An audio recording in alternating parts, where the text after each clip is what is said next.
Hello दोस्तों, नमस्ते आप सभी को। आप सभी का प्रेम पूर्वक और हृदय पूर्वक मेरी यूट्यूब चैनल में स्वागत है। आप सभी के हृदय में बैठे हुए परम कृपाणु परमात्मा को मैं नमस्कार करता हूँ। आज फिर एक बार मैं आपकी सेवा में हाजिर हूँ।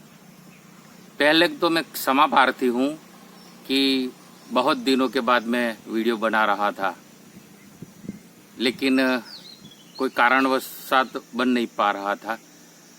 तो आज 8-10 दिन के बाद फिर से मैं आपकी सेवा में हाजिर हूँ।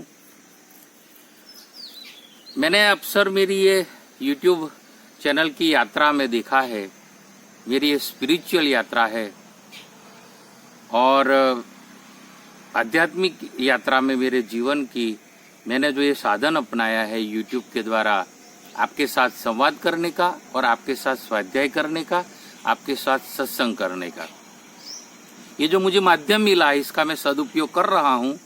कोरोना काल में करीब 1 बरस के ऊपर हो गया है।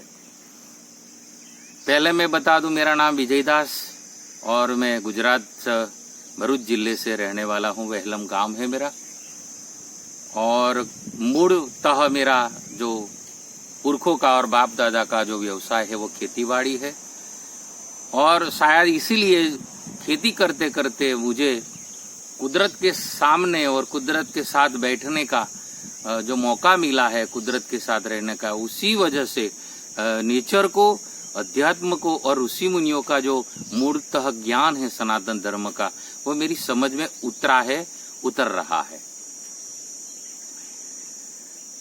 तो अगाऊ मैंने जितने वीडियो बनाए उसमें सबसे ज्यादा व्यूज और जो मुझे मिला है और मुझे रिस्पांस मिला है, उसमें मैंने जो पांडुरंग दादा के बारे में, परम पूज्य पांडुरंग शास्त्री दादाजी जिसको बोलते हैं, हुलामड़ा नाम है उसका दादाजी, और हकीकत है ना, वो हमारी संस्कृति के ज्योति धर रहे।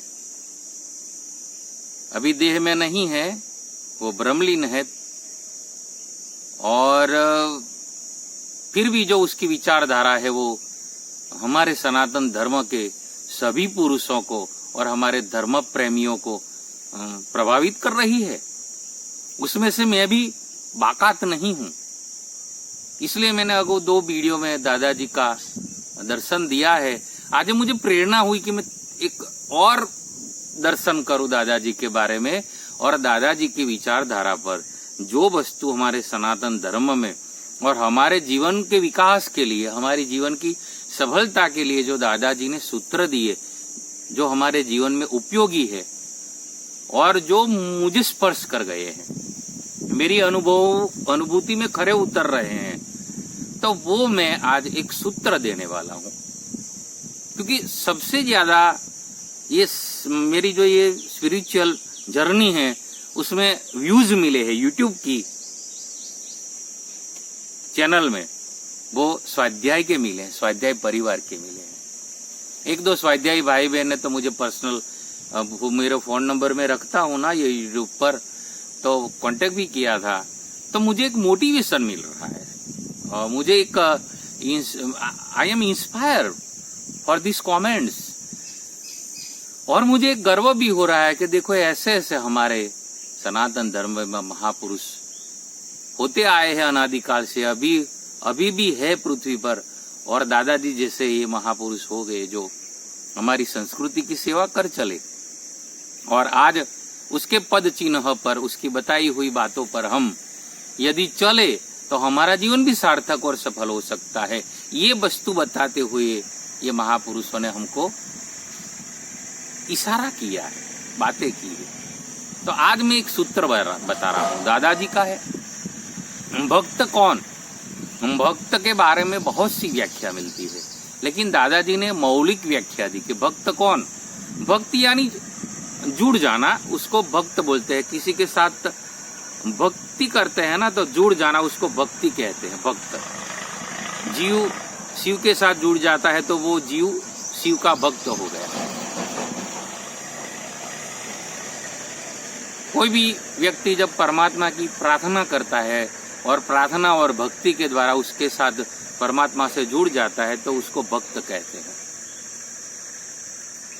लेकिन दादाजी ने जो व्याख्या की वो उलट करके की, इसलिए उलट करके की कि हमारी समझ में उल्टी बानी ही आती है ज्यादा। तो दादाजी ने कहा कि जो परमात्मा से विभक्त नहीं है वो भक्त, परमात्मा से जुड़ गया है वो भक्त की बात तो है ही, कि जो परमात्मा से जुड़ा हुआ है वो भक्त, जुड़ गया है वो भक्त, वो भक्ति योग हो गया।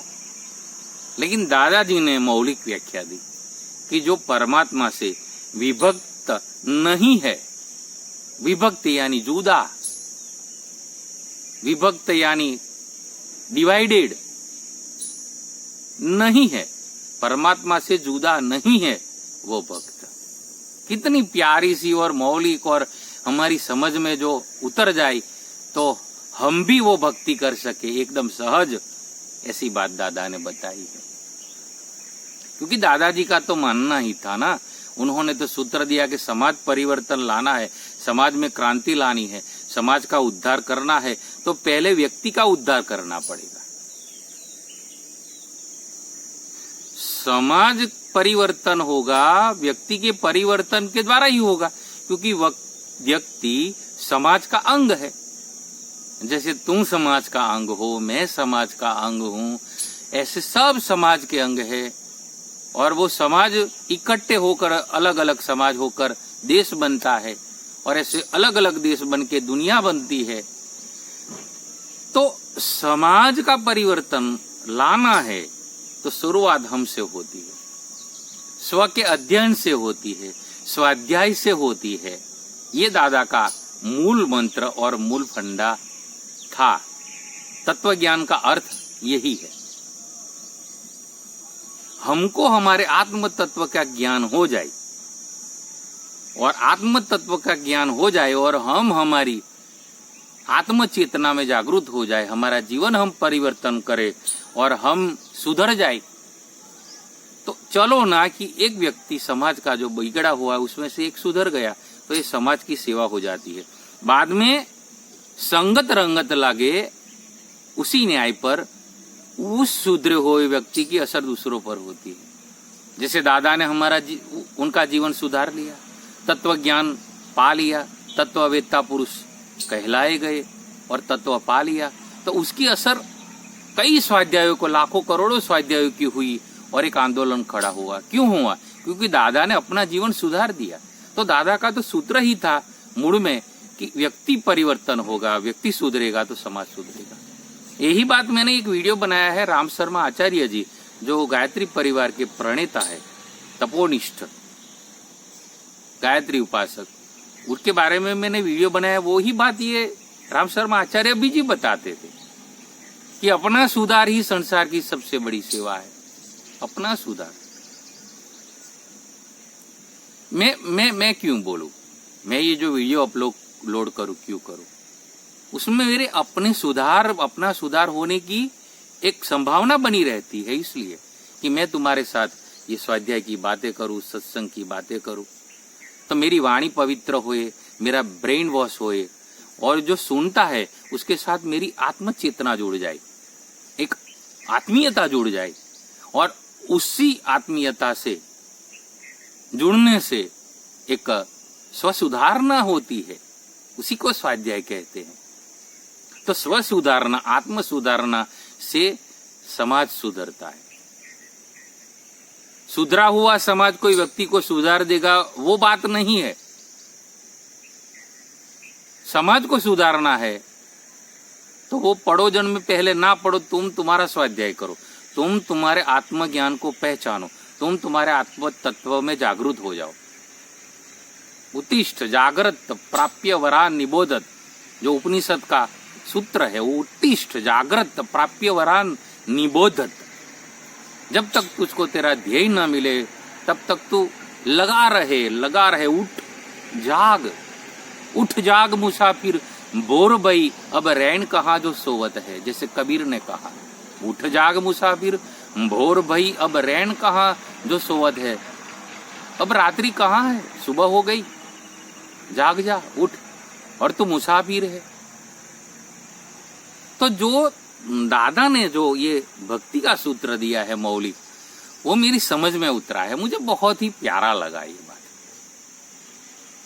परमात्मा की भक्ति करते हैं और उसको तो भक्त कहते ही हैं, लेकिन दादा ने जो बात बताई वो तत्व ज्ञान की दृष्टि से बताई कि जो परमात्मा है, ये परमात्मा है, समझो, ये तुम मेरा इशारा समझो, ये परमात्मा है। वो परमात्मा से जो विभक्त नहीं है, परमात्मा से जुदा नहीं है, वो भक्त। यानी कि दादा का कहने का मतलब ये निकलता है कि हम परमात्मा से जुदे नहीं है। इतनी बात समझ लो, बस इतनी ही। क्योंकि गीता में बार बार भगवान श्री कृष्ण ने कहा है, ममे वासो जीव लोक जीव भूत सनातन, मेरा ही अंश है जीव, और वो सनातन है। जैसे मैं सनातन हूं, भगवान श्री कृष्ण बोले, वैसे मेरा जो अंश है जीव, वो भी सनातन है। ममे वासो, मेरा ही अंश है। और वस्तुतः अंश और अंशी में कहने मात्र का भेद है, वस्तुतः भेद नहीं है। जीव और शिव वस्तुतः अलग नहीं है, एक ही है तत्व की दृष्टि से। और वो तत्व दृष्टि तुम्हारे में आए, इसीलिए दादा ने ये जो भक्त की व्याख्या दी वो ऐसे दी है, उलट कर दी है कि जो परमात्मा से विभक्त नहीं है, विभक्त यानी जुदा नहीं है, परमात्मा से जुदा नहीं है, वो भक्त। अब तुम तुम्हारा आत्मचिंतन करो कि भाई तुम परमात्मा से जुदे हो तो तुम भक्त नहीं है। और तुम यदि मान लो, तुम यदि जान लो, तुम यदि अनुभव कर लो कि नहीं नहीं नहीं, मैं तो परमात्मा से जुदा नहीं हूं, मैं परमात्मा का अंश हूं, मैं उससे जुदा नहीं हूं। और ऐसे जब परमात्मा की भक्ति करते हैं, बंदगी करते हैं, तो उसको भक्त, सच्चा भक्त कहते हैं।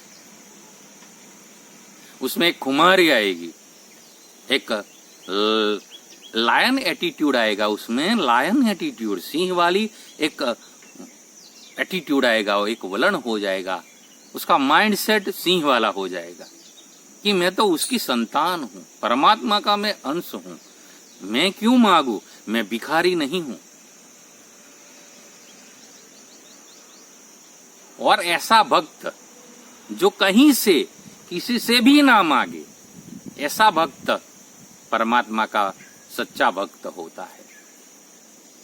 और जहां तहां बस मान मांगता फिरे, वोट मांगता फिरे, लोट मांगता फिरे, मान मांगता फिरे, पैसा मांगता फिरे, जैसे भिखारियों की तरह दुनिया में।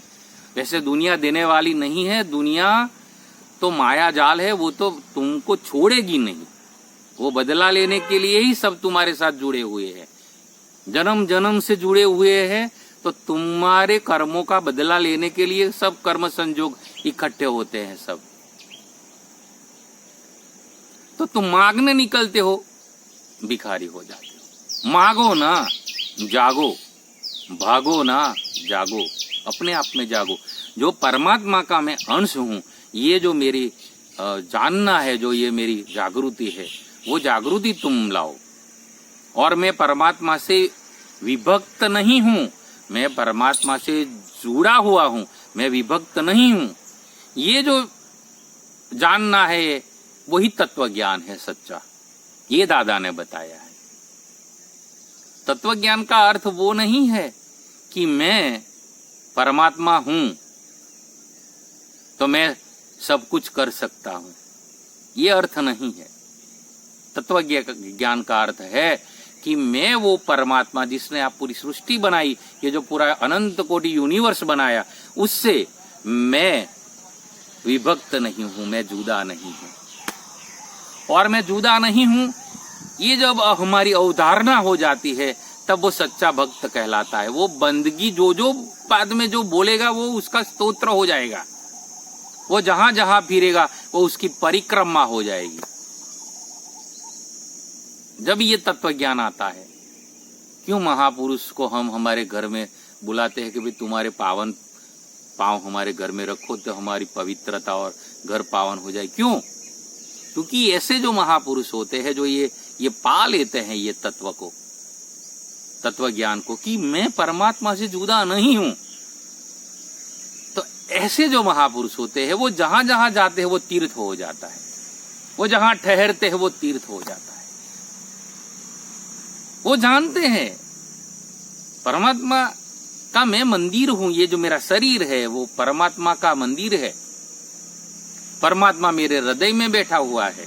जैसे गीता में भगवान ने कहा, मामे वासो जीव लोक अहम भूतानाम अहम सर्वभूतानाम हृदय अर्जुन तिष्ठति ब्राह्मण सर्वभूतानि यंत्र रूढ़ानी मायया। भगवान श्री कृष्ण बोले हैं, मैं सर्व प्राणियों के हृदय में हूं, सर्वभूतों के हृदय में हूं। इसका मतलब है तुम्हारे हृदय में भी वो है, मेरे हृदय में भी वो परमात्मा बैठा हुआ है।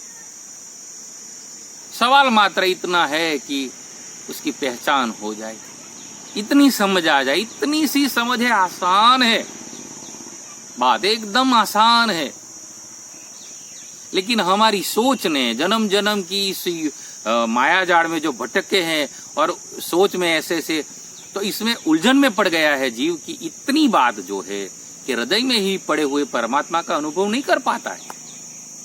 और इसलिए ऐसे महापुरुषों की जरूरत होती है, एज ए मॉन्टर, एज ए गुरु, ऐसे महापुरुषों की जरूरत होती है कि वो तुमको इशारा करते हैं कि तेरे हृदय में वो है बैठा है, उसको देख तू, और उसी का तो अंश है।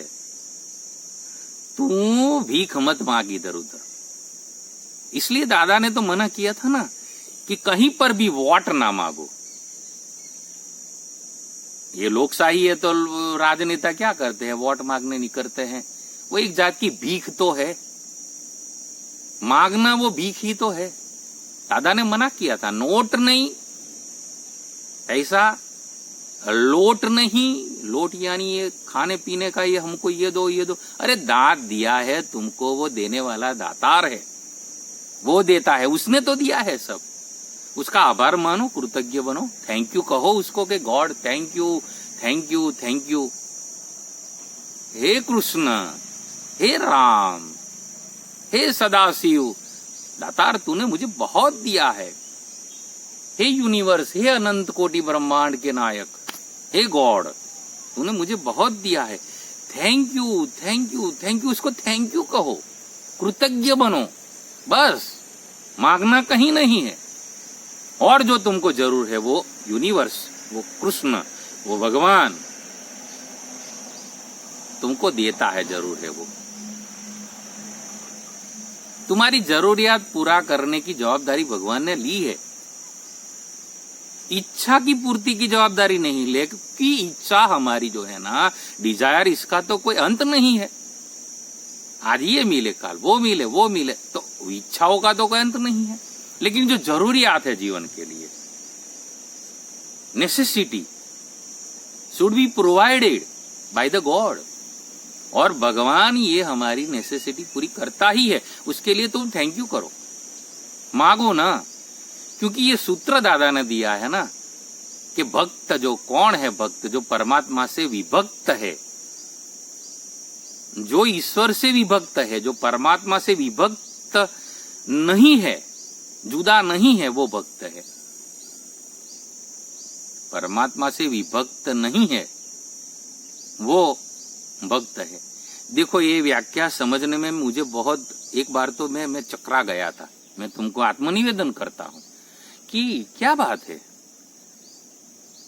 क्योंकि यहां साबिती पहले दी गई है तत्व ज्ञान की दृष्टि से दादा ने कि परमात्मा से वो जुदा नहीं है। बस इतना मान लो कि जो परमात्मा से विभक्त नहीं है, जुदा नहीं है, वो भक्त है। तो तुम मान लो कि हम परमात्मा से जुदा नहीं है, हम विभक्त नहीं है।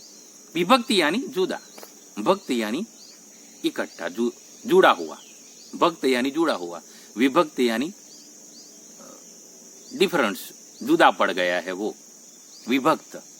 जैसे विभक्त कुटुंब होते हैं, संयुक्त कुटुंब होते हैं, संयुक्त कुटुंब वो जुड़े हुए होते हैं। विभक्त यानी जुदा जुदा कुटुंब हो जाता है, चाचा मोटा चचेरे भाइयों का, ऐसे वैसे। जो अभी ये विभक्त कुटुंब की परंपरा चल रही है।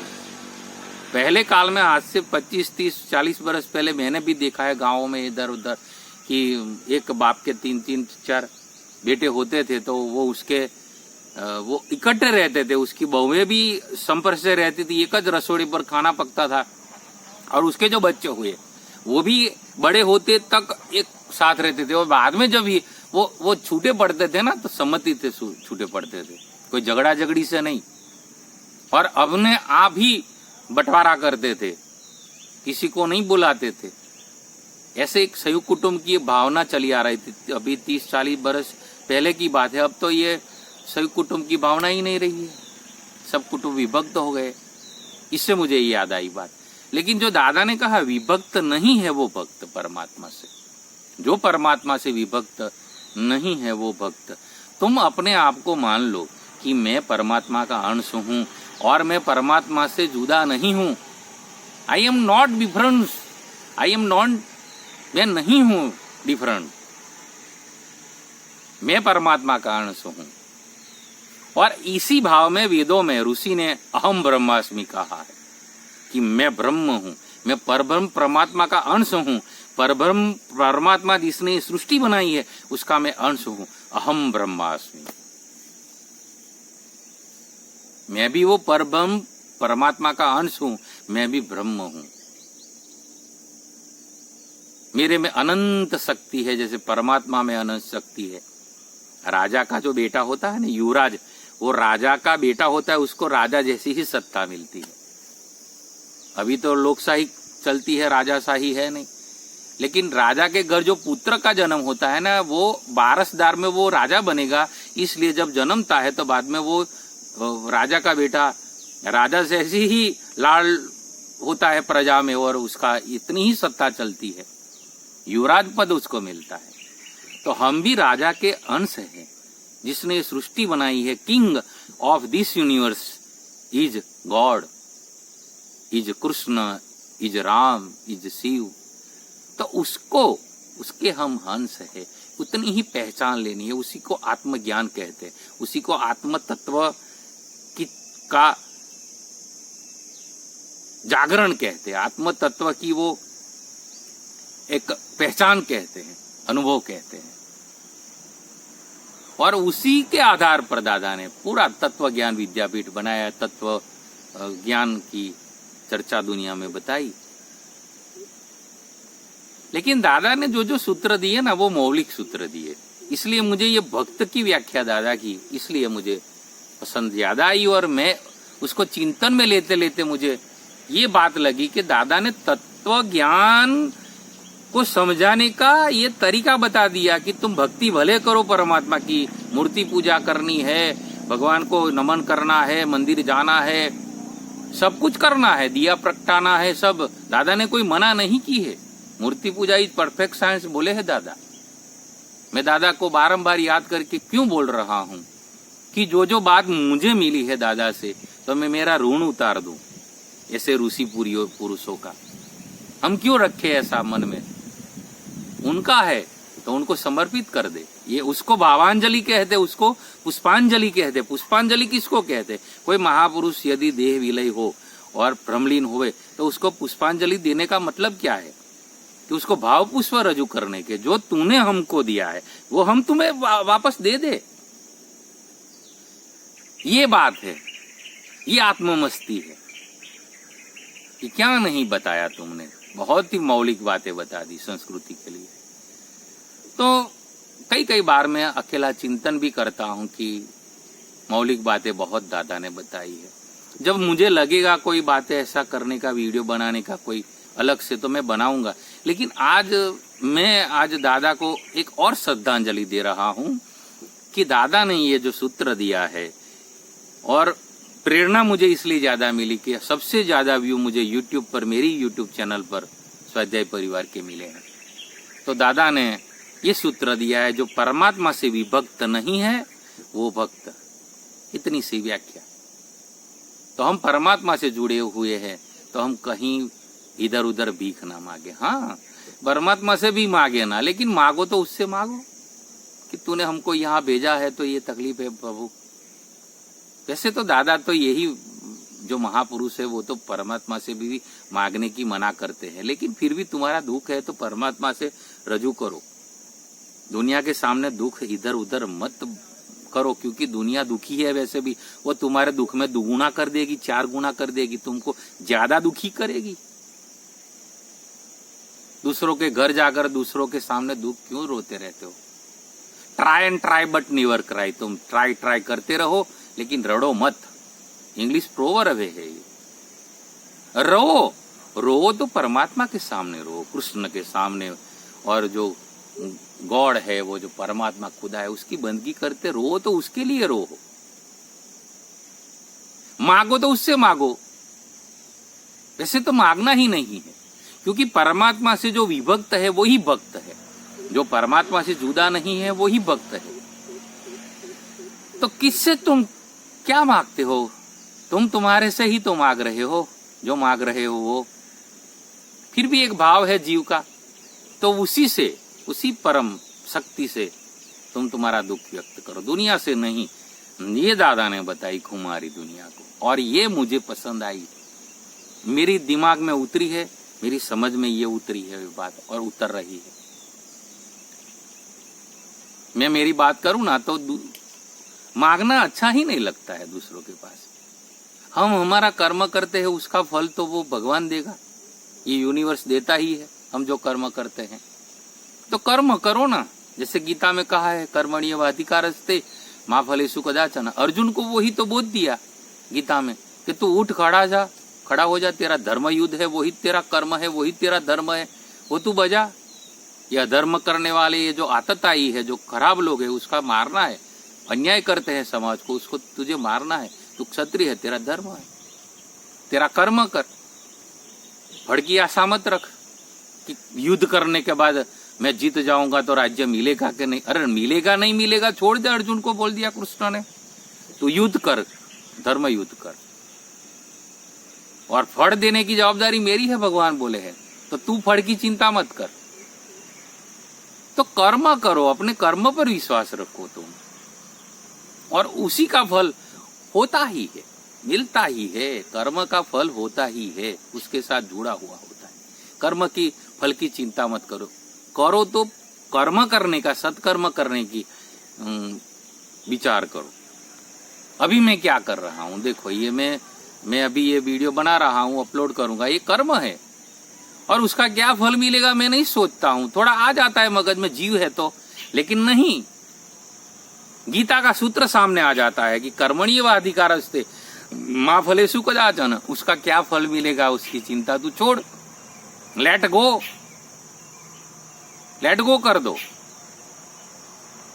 तो दादा की ये जो बात मुझे बहुत पसंद आई, जो परमात्मा से विभक्त है वो भक्त। तो आज इतना ही, मैं ज्यादा नहीं बोलूंगा।